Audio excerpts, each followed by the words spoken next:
కానీ ఏ విధంగా కలిగి ఉంటామంటే ముసల ముచ్చట్లకు ఉంటాం. ఇదిగో అక్కర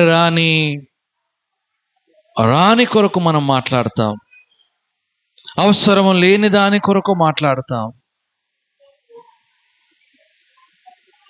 కానీ దేవుని ప్రజలంగా, దేవుని సంఘముగా ఏ విధంగా కలిగి ఉండాలంటే పరిశుద్ధ సహవాసమును కలిగి ఉండాలి. ఎందుకనగా దేవుడు అక్కడ ఉన్నాడు. దేవుని అక్కడే పెట్టుకొని మనం ఏం కలిగి ఉన్నాము?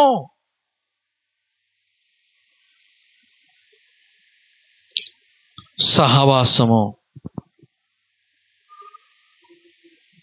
ఇదేనా మనం చూస్తున్నాం. సహవాసం ఎలా ఉంటుంది?